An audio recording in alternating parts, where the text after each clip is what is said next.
Yeah. So my question is wondering what scriptures you would suggest for refuting sola fide. Well, go through Matthew 7 and go to Matthew 25 and show where Gotcha. Jesus says, not everyone says, Lord, Lord, to the kingdom of heaven, but those who do the will of my Father in heaven. That's Matthew 7, 21 to 23. And then Matthew 25, 31 to 46. So say, here Jesus says, you will be rewarded for your obedience to his law, or you'll be condemned by not obeying his law. Because he says, he who does the will of my Father shall enter the kingdom. He says it, Matthew 7, 21, 23. Read all the way to 27. And Matthew 25, 31, 46 for starters. And then when he tries to tell you that the Bible teaches sola fide, where it says you're justified by faith, not by the works of law, say, yeah, that's not Paul's point. Paul is talking about is that the Jews are insisting that you need to observe the Torah in order to be rewarded with immortality. Paul's point is, no, it's not the works of the law. It's faithfulness to Christ. And here's where people get confused. What he means by faith is he means faithfulness. And I'm going to give you the verses. Paul tells you what he means by faith because he cites Habakkuk, chapter 2, verse 4. Habakkuk, chapter 2, verse 4, however you want to pronounce it. He cites that passage 3 times because I believe Hebrews is from Paul. He used an amanuensis to write it, but it's his sermon. He uses Habakkuk 2, verse 4 in Romans 1:17, Galatians 3, verse 11, and Hebrews 10:38. Go back and look at the Hebrew of Habakkuk or Habakkuk 2:4. It says, the just shall live by his faith. The word faith, imuna, means by his faithfulness. The righteous will live by being faithful. So for Paul, faith is being faithful to God. What he was debating is, the Jews were saying, the only way you can be faithful to God is keep the works of the law, Torah. He goes, no. Being faithful or having faith that justifies you is being committed to doing what God tells you to do when he tells you to do it. So before the law of Moses, how was Abraham faithful? How did he have faith? By doing what God told him to do. During the time of Moses, how does someone show that he has true faith? How does he or she show that he's faithful? By doing the law of Moses. Now that Christ has come, having faith, being faithful is to obey the commands of Christ. That's all he's saying. Faith for Paul means faithful, being faithful. That's what James is saying. The true faith is the faith that is working, obeying, being faithful. The dead faith is the faith that's simply mental assent. Okay, so Paul, that's his view of faith, being faithful. And how do I know? Again, let me remind you, he cites Habakkuk chapter 2, verse 4, in Romans 1:17, Galatians 3:11, Hebrews 10:38. There gives you definition of what faith is for Paul. It's not fide, it's fiducia, being faithful. Because if you go back, look at your lexicon at Habakkuk 2:4, the word faith there in Hebrew is emuna. It means to be faithful. The righteous shall live by his faithfulness. Faithfulness to what? To what God demands. So during the time of Moses, being faithful, having faith is to do the law. But at the time of Christ, it's not doing the law. It's being faithful to what God tells you. Now, God tells me that faith that saves is being faithful to Christ. His meaning is completely different from what they're saying. But if you de-Calvinize and de-Lutheranize the Bible and remove these Protestant lenses, everything now makes sense. I hope that helped. So let me ask you, is this the correct way to say it? Yes. So grace is something freely given to us. Obviously, I think everyone here acknowledges that. Faith is how we take hold of that grace, but our faith is dead without our works, which justify us. Yeah, see, now you're defining faith to mean trust, and having true trust is to obey, right? Having true trust is to obey, yes. Yeah, because when you say faith without works is dead, what do you mean by that? Meaning that if I truly have faith in you, that means I truly trust you. And if I trust you, I'll take you at your word to do what you tell me, right? Yes. Okay, so that's That's one way of defining it. But the way I'm defining it is that faith is being faithful.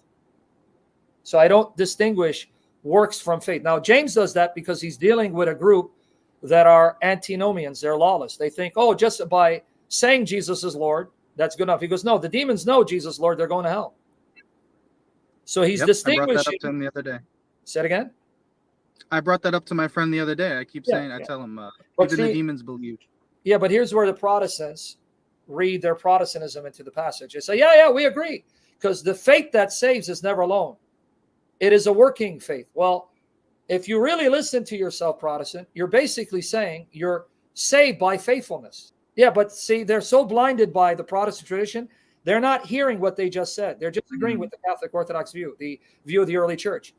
The faith that saves is never alone. It is a working faith. Oh, so you're saved by faithfulness. Yeah. Okay, so you just destroyed. Sola Fide is defined by Martin Luther.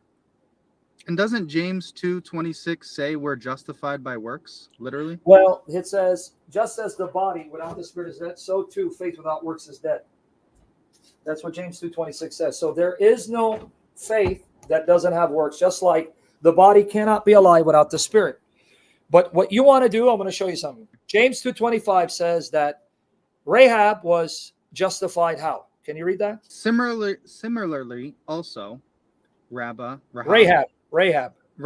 okay, the harlot, was she not justified? How dare you call someone a whore, dude? What's wrong with you? Sorry. Hey, guys, here's a woman who was justified, and still she's called a whore. Was she not justified by works? By receiving the messengers and sending them out through another way? Now, how was Rahab justified? Was she not justified by works? By works, right? James is saying, yeah, by works. Yeah. But you know what Hebrews 11:31 says that was?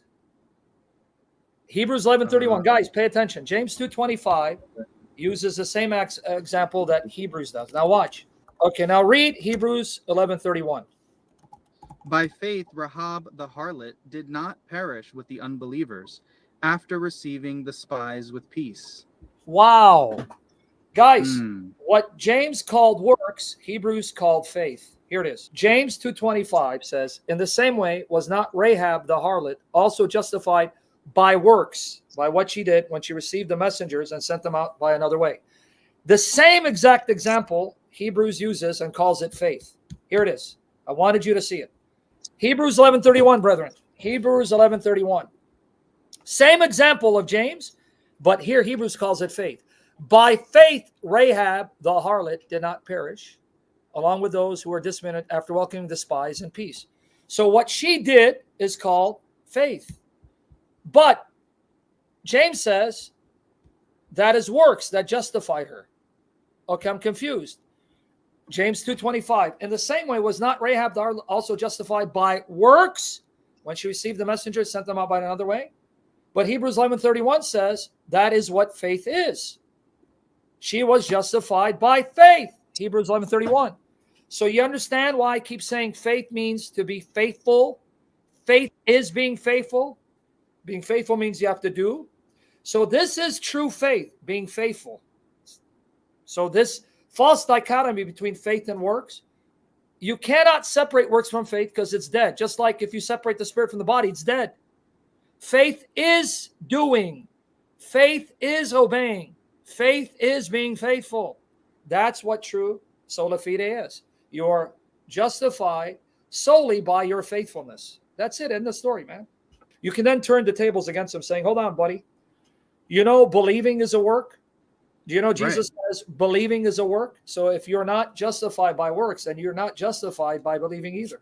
John 6:27-29, brethren, says believing is a work you do. Believing is a work you do. So if you don't understand what Paul means, you're not justified by works, you're going to have a whole lot of contradictions if you're a Protestant. John 6:27-29. Sam, this is Jesus. Yep. This is Jesus saying it. Yeah. Therefore they said to him, what should we do so that we may labor in the works of God? Jesus responded and said to them, this is the work of God, that you believe in him who he sent. Wow. But but the believing is present active participle. That you are believing. Are believing, right. Okay, but wait, he said believing is a work you must do. Yeah, because faith is required. So the claim that you're not justified by works but by faith, if you don't understand what Paul meant, you just create a contradiction between Jesus and Paul, and the liberals and Muslims are going to love you. Because Jesus said, believing is a work you must do in order to obtain the food that will result in eternal life. You skipped 27, but that's okay. You got it now, right? Oh, yeah, I got it. Guys, you need to know this. Good commentary will help you. Or you can look at Bible Hub Interlinear and tell you the tense. Present active participle. Present tense means ongoing. So literally it says, the believing ones. The believing ones. In other words, belief is ongoing. Well, how do you continuously believe? How are you believing if that doesn't mean you are obeying?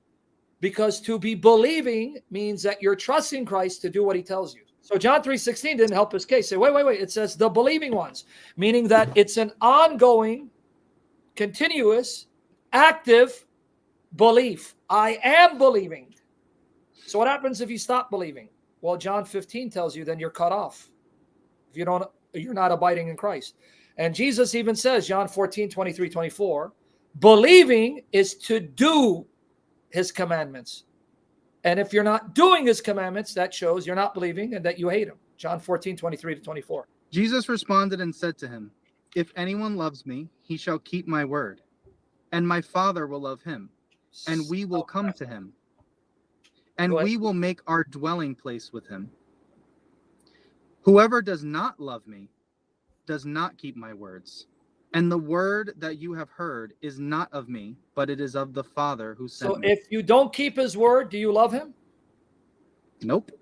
Are you believing in him if you don't keep his word? Nope. So that's what believing in him is. It's to be faithful to do what he commands. That's it. I am the story, brother. Yeah, I hope that helped you, because after say, this, if he doesn't listen, you're wasting your time. Yeah. Because you can say you love your wife, but if you're cheating on her, then do you really love her? Exactly. So that means it's being faithful to your covenant partner, right? Right. Yep. Because marriage is a covenant. Yep. To lovers, to be faithful to your covenant partner. That's it. End of story.